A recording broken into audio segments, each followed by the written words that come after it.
here. Call us today on 0790 300 300 or visit www.optiven.co.ke. Optiven Limited, the pacesetters in real estate. Hey you, yes you. We know you've had a long, rough day. Our new normal is we must wash up after coming from outside. So go on, take a bath or shower. Ace Bathroom Cleaner is a powerful antibacterial limescale remover that cleans and disinfects all your sinks, tiles and bathroom surfaces. Wash your bathrooms after use with Ace Bathroom Cleaner and kill 99.9% of germs.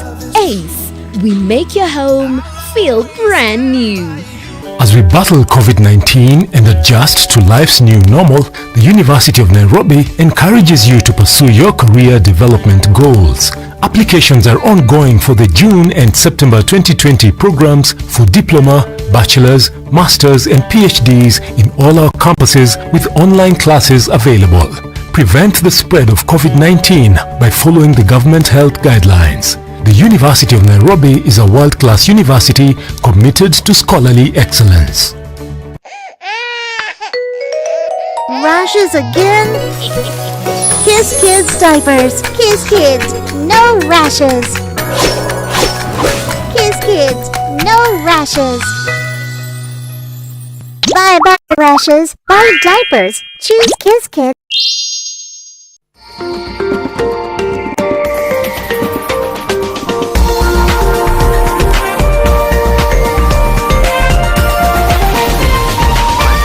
This is NTV.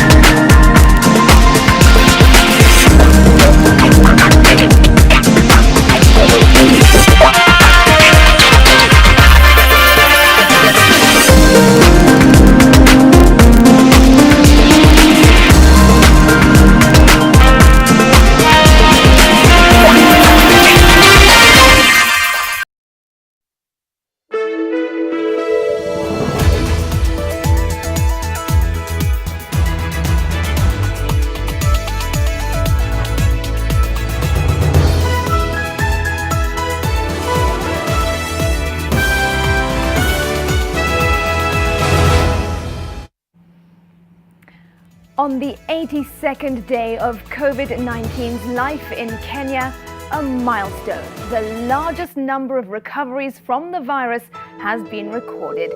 54 people get to reunite with their families.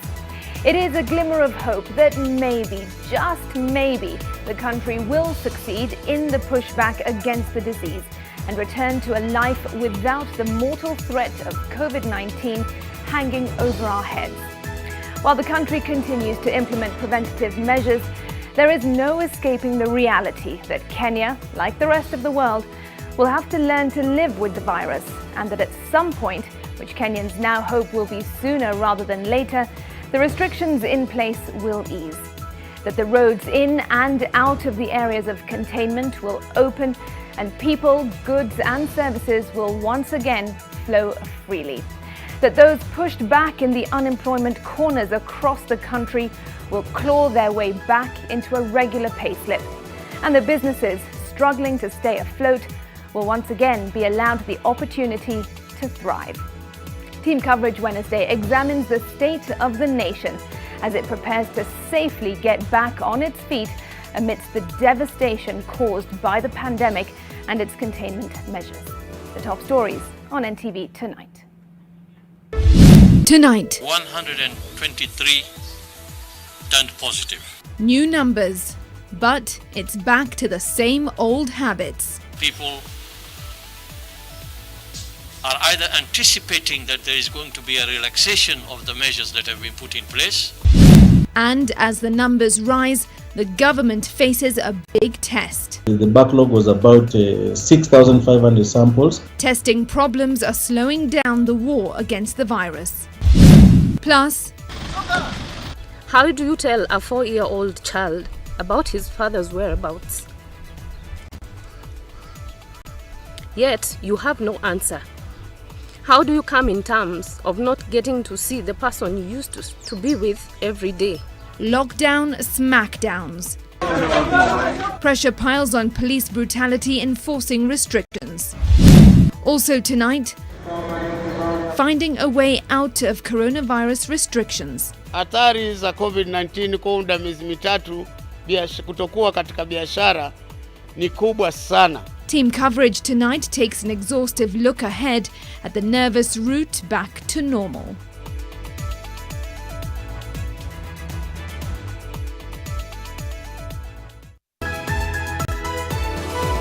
NTV Tonight with Smriti Vidyarthi. Welcome to the broadcast. Our sign language interpreter is David Agondoa. Let's bring out the team in our team coverage tonight. Kevin Mutai is joining us live from Mombasa, and Loisa Wangoi is live from our Eldoret studios. Victor Kiprop, Stacey Kirori and Silas Apollo are reporting from the capital city. We will be examining the state of the nation in a short while, but first, this is the impact the coronavirus is having on the world. Globally, the number of infections stands at 6.7 million. 384,499 people have died from the virus. In Africa, the infections are over 161,000 and 4,540 people have died. And in the US, over 1.8 million people have been infected, with the death toll standing at 108,449. Well, let's take a closer look at our local numbers now. And 123 new cases were reported in the last 24 hours to bring the national count to 2,216. 3 more people succumbed to the disease, bringing the number of fatalities to 74.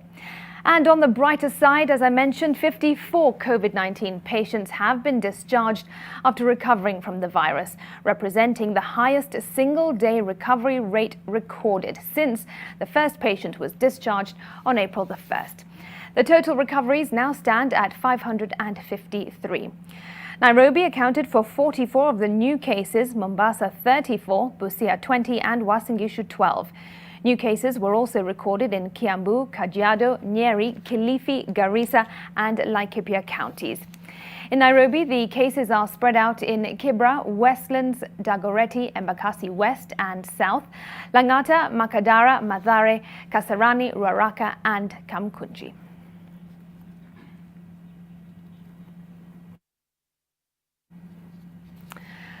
Well, here's a big discomforting fact about the current coronavirus outbreak in the country.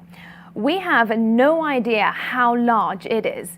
And this is because Kenya is among many countries in the world struggling to clear backlogs of untested samples following the ongoing shortage of testing material.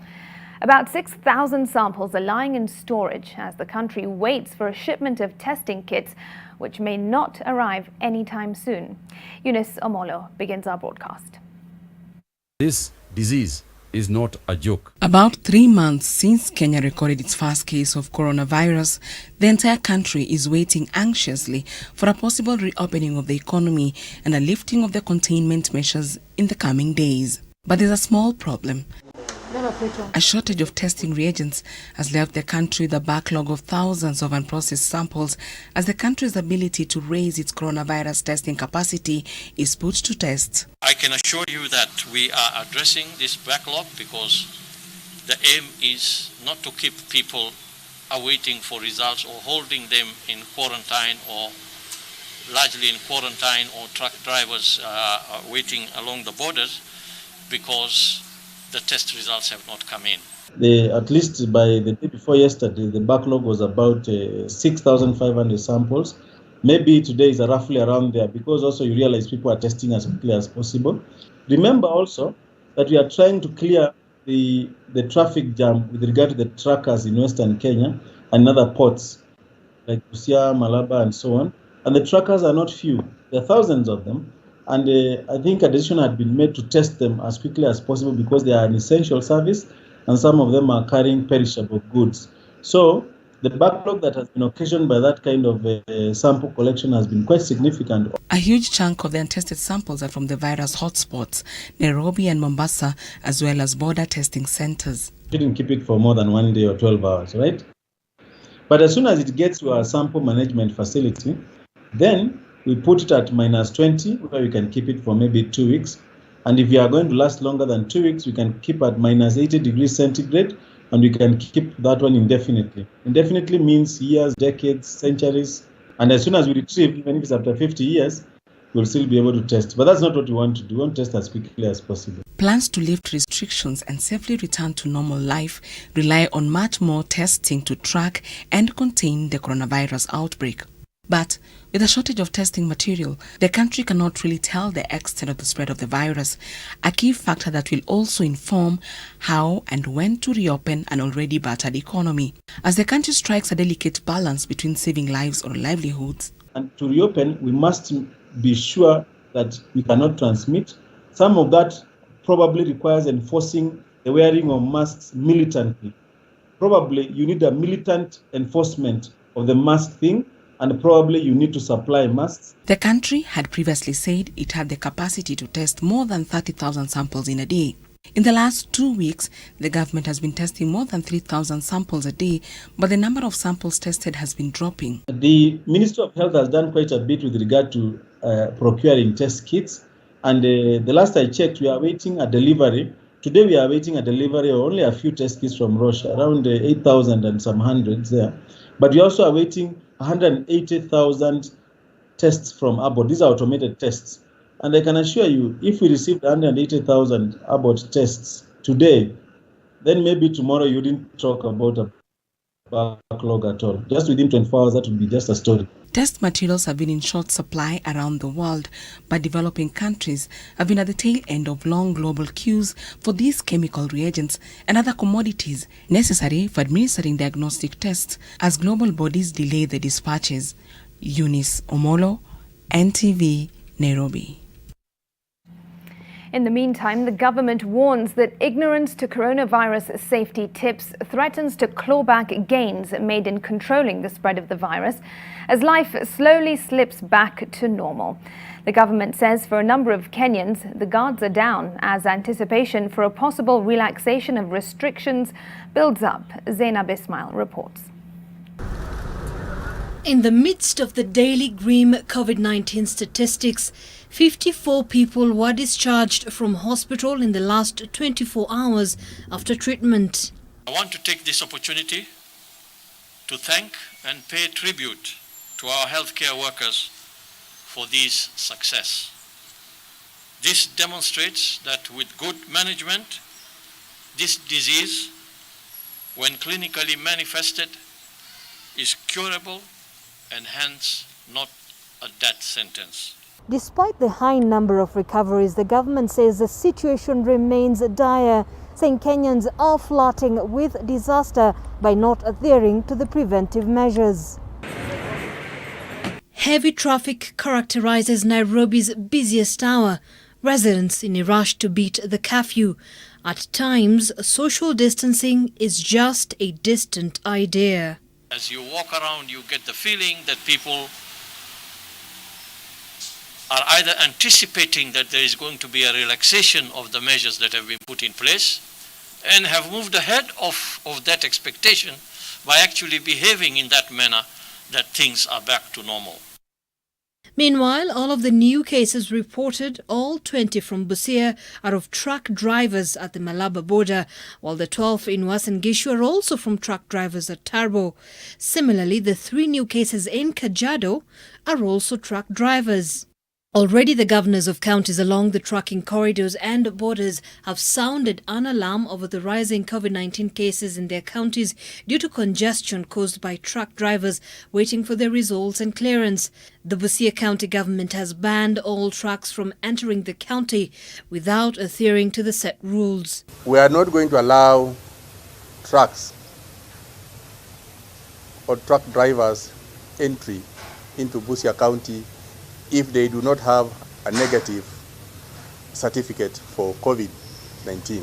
We are going to deploy the police officers at a point of entry from Siaya County and Bungoma County, so that whoever does not have a COVID-19 negative certificate is returned back to wherever they came from. President Uhuru Kenyatta is on Saturday expected to address the country on the way forward as a nationwide curfew and cessation of movements in various counties come to an end. Zainab Ismail, NTV. All right, well, let's focus on our team coverage topic now, and the hashtag is State of the Nation. We kick off in Mombasa with NTV's Kevin Mutai. And Kevin, trade and agriculture have been sectors that have been particularly hard hit during this pandemic, haven't they? Smriti, the restrictions in movement of goods, services and people has had a devastating impact on trade and agriculture. The backbone of the economy. Many are now yearning for the lifting of these restrictions to get the economy moving again. Take a look. At the Tononoka market, traders are in a rush to dispose of their produce before the market hours are over. This market is as old as the COVID-19 pandemic in Kenya.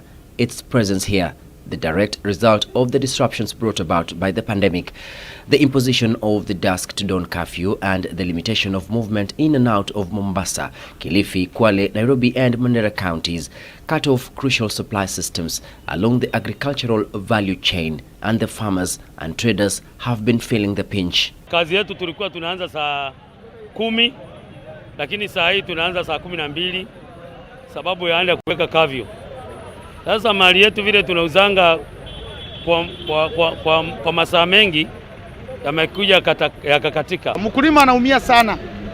Amekopa roni, akalima, lakini wakati wa kuuza imekuwa ni shida. Hawezi kupeleka tauni ambaye anastahili kupeleka. Ndio amewekewa mipaka.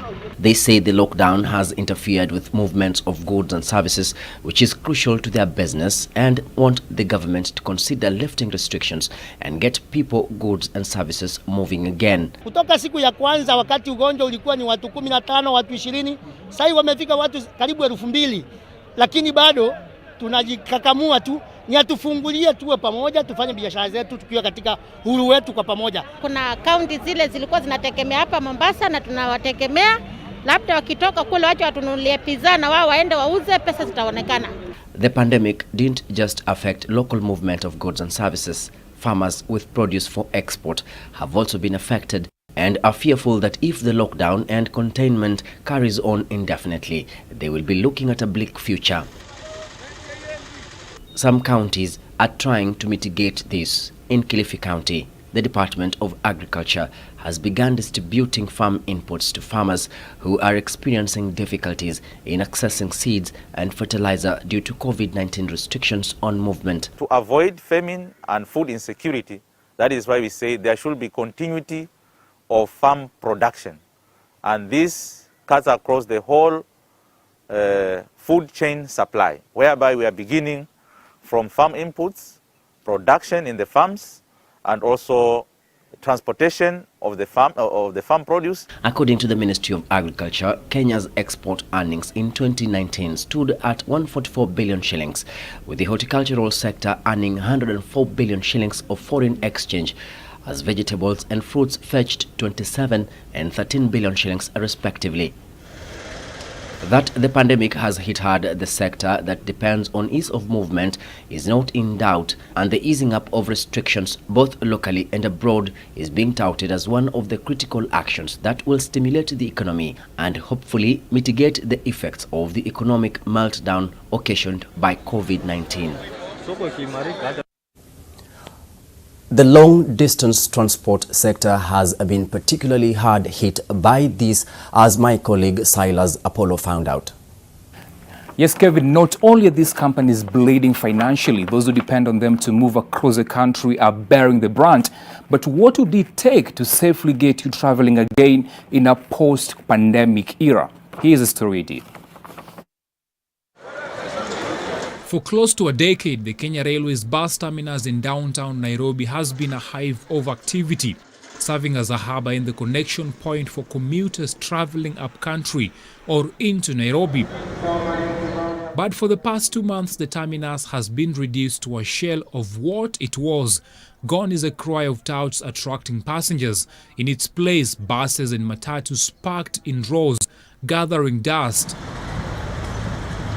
Easy Coach Bus Services, which is headquartered at the terminus, says it is the biggest casualty of them all. At least 100 buses have been grounded, with the over 200 workforce nearly jobless. The virus first came in and it was distancing, yet the buses were going up country at a big operating loss,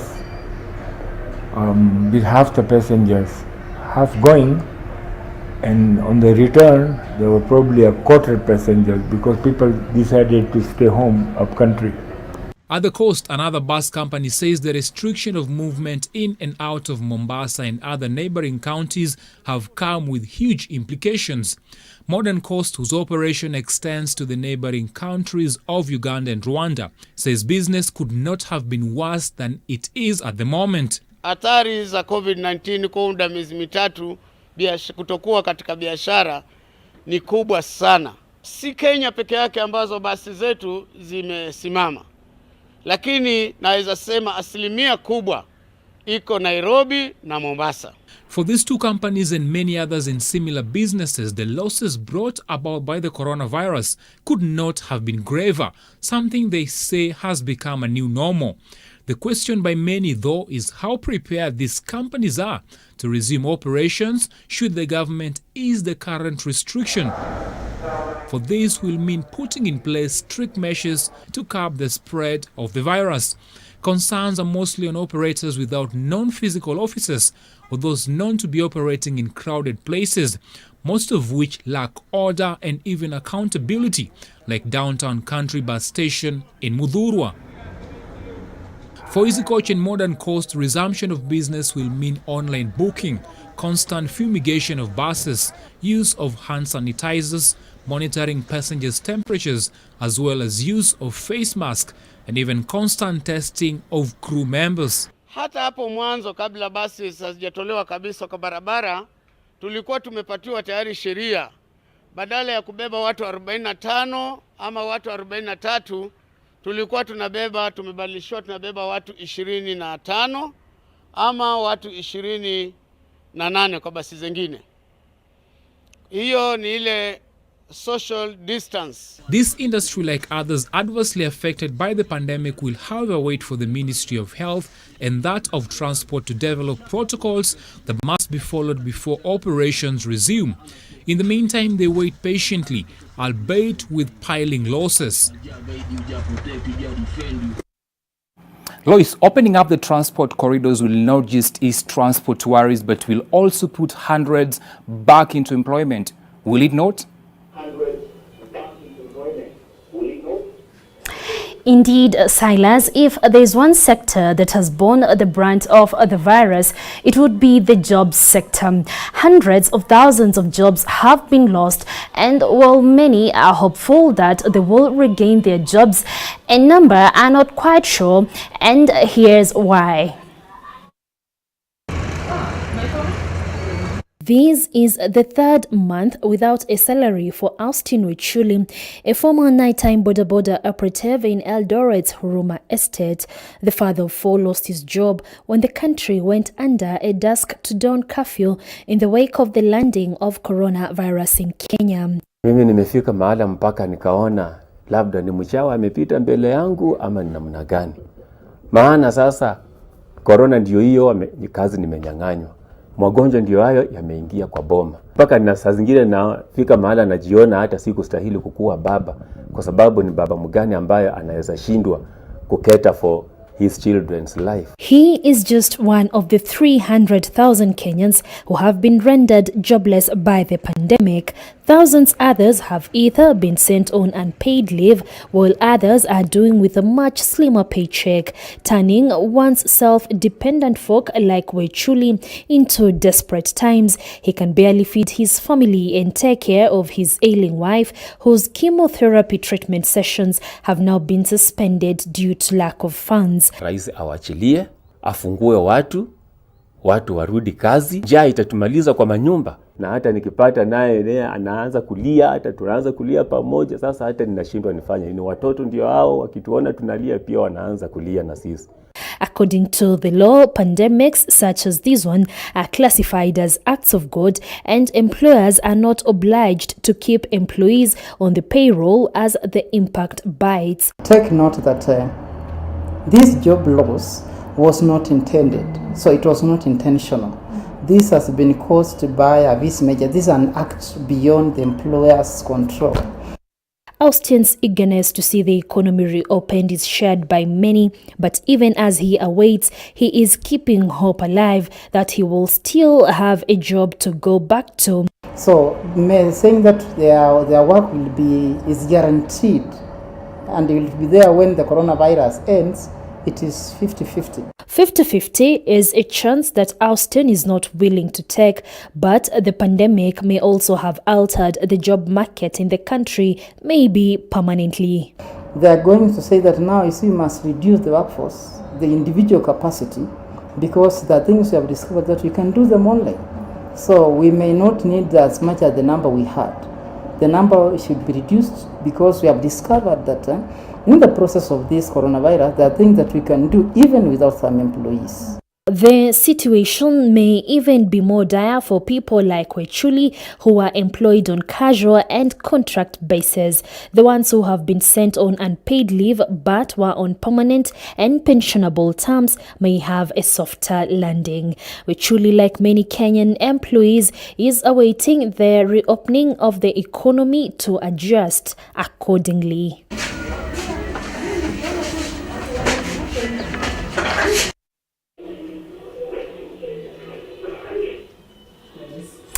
The bulk of those jobs lie with the small and medium enterprises. How does the future look like, Victor? Businesses are certainly going to struggle, guys, and they are going to struggle even more, putting more sources of livelihoods at risk. That is, if we don't implement the mitigation measures that are being proposed in the lineup, in the run-up to the reopening of the economy. This is why. On any day, eateries like this one next to the Afya Center bus station in Nairobi would be full of people. Some grabbing a snack before hopping into a matatu out of the city, and others just a quick meal before returning to an afternoon of work. Not today though. Hali imekuwa chini kabisa ukikompare na before. Tuko almost halfway of what we were making hiyo wakati, lakini tunashukuru kwa sababu tunapata kidogo, ni vyema kuliko kukaa kwa nyumba. With minimal movement within the city as many Kenyans stay home, coupled with little disposable incomes as COVID-19 hits personal and household incomes, eating out is becoming a luxury. Jikoni tunapika chakula kidogo depending na vile watu wanakuja, kwa sababu watu pia wale ambao wanakula ni watu ambao wanafanya kazi, wakipata pato wanakuja, wasipopata sivyo. Tukiangalia tofauti na vile tulipokuwa hapo, tulikuwa na wale customer ambao tunajua ni regular customer, lakini wakati huu hatuna regular customer. Ni ile kwamba mtu amekuja leo, amekuja ameingia, atapotea kama siku tatu, tena atakuja. Just nearby, Lucy Egesa, a cyber cafe operator, is busy attending to a handful of clients. Before the virus was first reported in the country, she would serve at least 100 clients per day, but now she can hardly make 30 clients before the sun sets. For the last 5 weeks, business has been down. We've been opening here and you find in a day you are serving maybe 10 clients on average. But from last week, we have seen a positive change. People are now coming to town, and as you can see, at least half of the cyber is full. But she is lucky. Her next door neighbor is barely making any sales. And while these small businesses may have weathered the storm, others weren't just as lucky. Across the street, another eatery has closed shop indefinitely, joining thousands of businesses that have since collapsed due to the pandemic. In fact, the Central Bank of Kenya warns that 75% of the country's micro, small and medium enterprises (MSMEs) could collapse by the end of this month due to cash flow constraints associated with the coronavirus pandemic. On the ropes, they'll be gone. because they don't have any cash to keep the lights on, to pay for even all their things, supplies if they have to get supplies, or even to pay for their own workers. We were forced to go back to our savings to at least keep the business afloat. Just as you can see, the counters are empty. Under normal circumstances, they are always full with stationery. But to date, we are not able to buy and replenish the stationery because the little funds that we have is now going to the rents and the salaries. MSMEs account for more than 70% of all businesses in Kenya, employ about 40% of the working population, and account for more than 30% of the country's gross domestic product GDP, meaning measures to prevent their collapse must be implemented with utmost urgency. Based on our own studies, we are thinking that if we can find a way of ensuring that these micro and small businesses are given some either grant or soft loan that can be able to cushion them for a period of time, at least to give them a boost to help them rebound, I think that would be a great step. Analysts have hailed the 3 billion shillings recently set aside by the government as seed capital for the SME Credit Guarantee Scheme, but fears over the delays and the nature of the implementation have clouded the program. We need to realize is SMEs, for example, over 70% of them are informal. So then what happens, we need to start questioning if the kind of measures that government has put in place on issues around VAT, pay as you earn, if they're actually reaching down to the micro and small businesses. According to the UN's International Trade Center, liquidity constraints, collapsed demand and disrupted supply chains are among the top challenges that are likely to hit the SMEs in their path to recovery. Well, of course, supporting these enterprises will amount to nothing if the health requirements are not adhered to. Stacey, what are the experts saying? Well, Victor, without proper safety protocols in place, Kenya risks going the other way of other countries that have witnessed a resurgence of infections upon reopening. Here's what we must do to stay safe as we pick ourselves up from the ashes of COVID-19. In Mathare area, social distancing is a luxury that residents here simply cannot afford. Houses, just like their occupants, rub shoulders, quite literally. In this community, close engagements and exchanges are the order of the day. The masks here are more decorative than functional, more to keep law enforcers rather than the virus at bay. Avoiding touching of the face and exchange of cash are still a myth here, even as the COVID-19 cases continue to increase by the day. Here, efforts are geared more towards the day-to-day survival, putting food on the table rather than fighting a disease that could appear to be an afterthought to residents. Well, to understand this, perhaps one would need to look at this through the eyes of someone who has walked these paths day in and day out, and witnessed the pandemic unfold in one of the country's most populated areas that has also recorded a high number of cases. Jina langu ni Caroline Linda Ouma. Mimi nimeishi hapa kwa miaka 21 hivi. Before hii corona nilikuwa nauza mafuta. Sasa nilikuwa nachukua mafuta yangu Blue Spring, hizo mahoteli kubwa kubwa kama Safari Park. Na sasa vile ilifungwa, sasa mafuta imekuwa haipatikani. Juu hakuna watu wanakula kama hoteli. Sasa ndio nikashift kwa hii business ya malenge na mandazi napika asubuhi.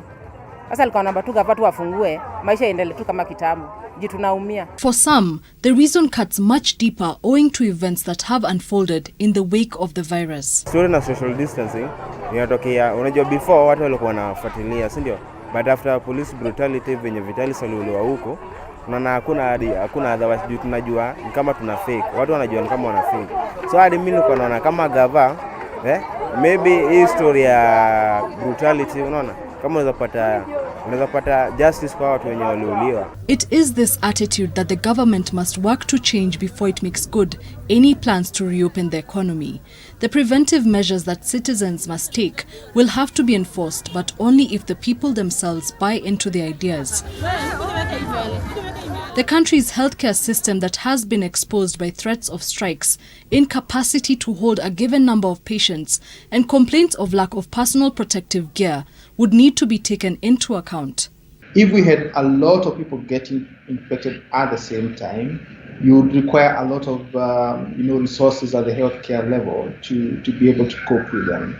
And if those numbers are too high, then the healthcare system will be overwhelmed, either by having to deal with the COVID-19 patients or even forgetting all the other important infections and diseases that are affecting the Kenyan people. And in order to keep the fight going on, it's really impossible to do it without community, because I have to make the choice to not congregate. I have to make the choice to wear a mask. I have to make the choice to wash my hands. I have to make the choice to make sure if I'm coughing the right way. I have to make the choice if I am suspected of having COVID-19, I self-isolate. Dr. Mwangi further states that the government will need to provide enough facilities and food should the economy reopen, as the caseload could rise, and ensure that those such as Caroline and Alphonse, who live in overpopulated areas, do not become another addition to the statistics that have so far seen 2,216 people infected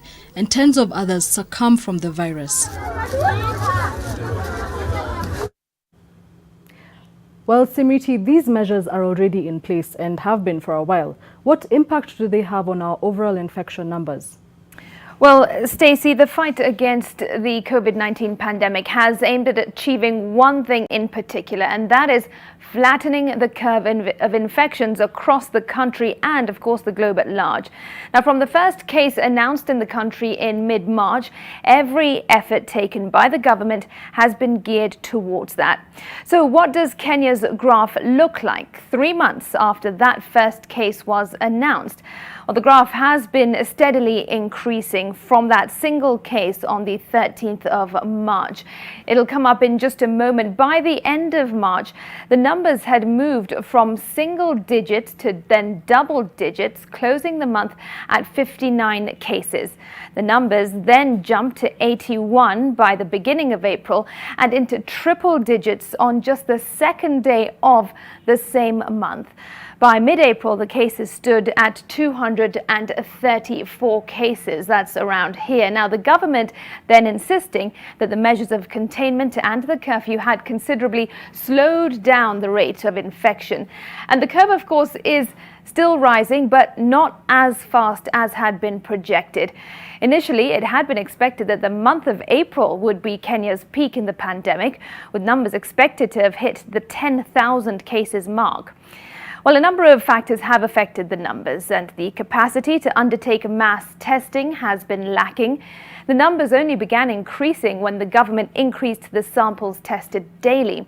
But even then, with the country's full testing potential of about 30,000 samples per day, the highest number of samples tested so far has been about 3,077. The government has also taken credit for the projected numbers on the efficacy of the mitigation measures, such as curfews and containment, of course, social distancing and simple hand washing with soap, that they believe has aided in slowing down the roll of the pandemic. Now, the countries that have reopened their economies and eased their restrictions have done so only after the curve has flattened. We're about here at the moment. Is Kenya there yet? Well, we'll have to wait and see. That wraps up team coverage tonight. Thanks to all who participated. Do stay with us. We take a short break on NTV Tonight. There's plenty more when we return.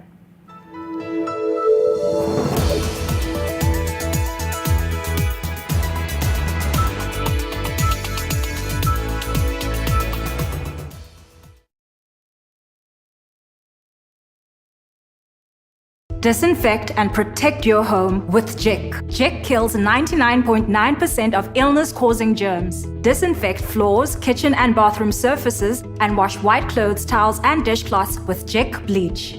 Just Jik it. What comes to your mind when you think of the perfect home for your family? Is it the beauty, the comfort, the security, the convenience, or even the affordability? Victory Gardens offers exactly that and much more. It is just 10 minutes drive from Kitengela town and 3.8 kilometers off the tarmac. This gated community project comes with solar street lighting, Maram roads, beautiful trees, 24-hour security, and water connected to every plot. The best part is, families are already living here. Call us today on 0790 300 300 or visit www.optiven.co.ke. Optiven Limited, the pay-saters in real estate. All you have to do is come up with a nice idea, develop it into a nice story, and not just any story, but a story that showcases the ideals, beauty, and diversity of Kenya. Get your mobile phone and shoot a short film and stand a chance to win up to Kenya shillings 500,000 worth of prizes. To participate, you need to be a Kenyan citizen, have a smartphone that can shoot video in HD, be between the ages of 18 to 35 years old, shoot a film not longer than 5 minutes. The film should be in English, but if you must use any other language, please use subtitles in your film.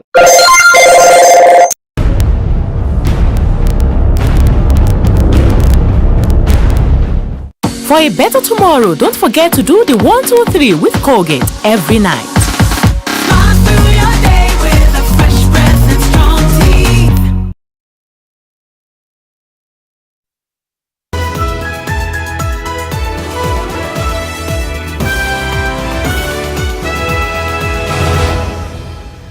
Welcome back.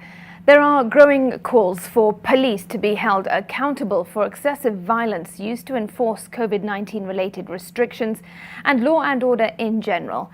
In Mathare, where cases of extrajudicial executions have been on a spike, the community is demanding accountability from the police, who have often run afoul of the very law that they are meant to enforce. Ruth Samway tells us more. Frustrated families and friends of victims of the police's brutal hand convene in Mathare in a collective sense of loss and anger to shine a light on what they claim is the indiscipline of the disciplined forces. This follows the death of a homeless man, fondly known as Vaite, a death tied to police action during the curfew. This, they say, is nothing new to a community that has for long lived under the coldness of the gun barrels that they say police have kept trained at them. Comrades, power. Power. This family from Kiamaiko claims their kin disappeared from home more than 2 months ago, and they suspect the police may have a hand in it. This period has been the worst, traumatizing, tough experience with sleepless nights, loss of appetite, and getting sick. This has also led us to getting psychological help and so many questions which have no answers. Every day, how do you tell a 4-year-old child about his father's whereabouts? Yet, you have no answer. How do you come in terms of not getting to see the person you used to be with every day? Naomba sana tena sana, mtu yoyote akona mtoto wangu Michael amrelease, hata kama ni maiti niko tayari kuzika, nisha accept. The father of the late 13-year-old Yasin Moyo is grateful and hopeful that justice for his son, hit by a stray bullet in Mathare, will be served after the officer involved was arrested. The arrest, he says, will not bring back his son, but will help bring much needed healing. Sasa nimeona hata roho yangu imetulia, familia yangu imetulia, pia wale wote walikuwa wanajua Yasin na dunia pia imeona kweli haki imeanza kutendeka. Kwa hivyo hiyo kitu huyu jamaa anataka apeleke kotini mapema na haki itendeke kwa njia haraka haraka, isichukue miaka ndio isikue pia inatuweka na hofu. Activists from Missing Voices say they have so far documented and verified 95 cases of police killings and forced disappearance since the beginning of the year. Police, on their part, say a number of those were killed in normal anti-crime operations, while 17 of those deaths were related to the enforcement of COVID-19 regulation. This community is now demanding the immediate investigation and prosecution of police officers responsible to end the culture of impunity in the police service. Paka saizi tunahofu watulali usiku, tuko na wasiwasi, na also saa zile tunajaribu kufuatilia pia kutafuta wapenzi wetu, tunapata threat mingi sana. The president lifts the curfew order as it's not helping in the fight against the COVID-19 pandemic, but it has turned to be a fight against the ordinary citizen. Ruth Sarmui, NTV. Na uhai wetu